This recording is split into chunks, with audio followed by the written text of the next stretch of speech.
नमस्कार श्रोते हो, आपण सर्व सुखी आणि आनंदी आहात अशी मी अपेक्षा करते. ओम नमो भगवते वासुदेवाय नमः. ओम गम गणपते नमः. पौष कृष्ण चतुर्थी, शुक्रवार दिनांक 17 जानेवारी 2025 रोजी पौष कृष्ण चतुर्थी आहे. पौष कृष्ण चतुर्थीची कथा पुढील प्रमाणे.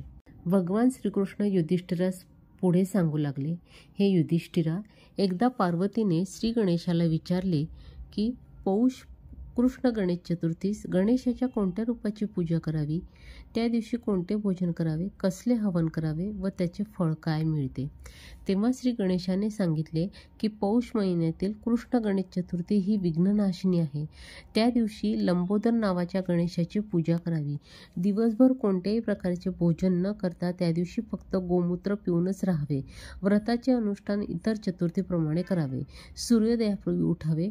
स्नान संध्यादी कर्मे करून श्री गणेश पूजा करावी. ध्यानधारणा व नामजप करावा. रात्री चंद्रोदयानंतर ब्राह्मणास भोजन द्यावे. नंतर साखरेच्या खिरीचे हवन करावे. असे केल्याने व्रती देवतांनाही आपल्या वशमध्ये करू शकतो. त्याच्या विघ्नांचा नाश होतो. व्रती बंधनमुक्त होतो. यासंबंधी मी तुला एक गोष्ट सांगतो, ऐक. पुलत्स्य मुनी हा ब्रह्मदेवाचा मानसपुत्र होय. त्याला वैश्रवण म्हणजेच कुबेर नावाचा एक सामर्थ्य संपन्न मुलगा होता. परंतु कुबेराने आपल्या पित्याचा त्याग करून तो आपल्या आजोबा ब्रह्माकडे गेला. ब्रह्मदेवाने कुबेरास अमरत्व, धनाधिपतित्व, लोकपालत्व, श्री शंकराशी सख्य, राक्षस समुदायांनी युक्त असलेली लंका नामक राजधानी, राक्षसांचे आधिपत्य व पुष्पक नावाचे विमान दिले. तेव्हा त्याचा प्रतिकार करण्यासाठी पुलत्स्य मुनीने आपल्या अर्ध्या देहापासून विश्रवा नामक ब्राह्मण निर्माण केला. विश्रवा क्रुद्ध होऊन कुबेराकडे गेला. तेव्हा राक्षसाधिपती कुबेराने त्याला प्रसन्न करण्यासाठी त्याची सेवा करण्यास पुष्पकटका, राका आणि मालिनी या नावाच्या 3 अत्यंत सुंदर राक्षस स्त्रिया अर्पण केल्या. पुढे पुष्पोत्कटेपासून विश्रवास दशकंठ म्हणजेच रावण व कुंभकर्ण हे 2 पुत्र झाले.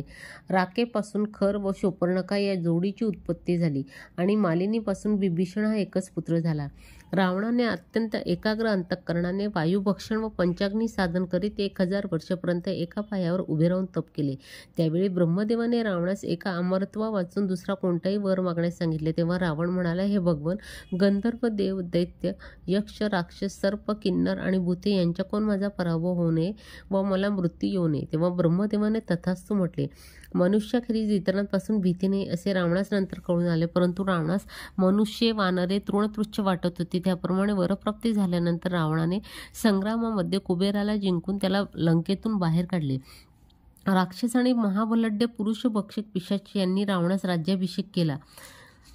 तदनंतर सामर्थ्याने धुंद होऊन रावणाने दैत्यांना व देवांना पादाक्रांत करून त्यांची सर्व रत्ने हरण केली. ह्याप्रमाणे यथेष्ट बलसंपन्न असलेला तो रावण देवांना देखील भीती उत्पन्न करून सर्व लोकांस त्रास देऊ लागला.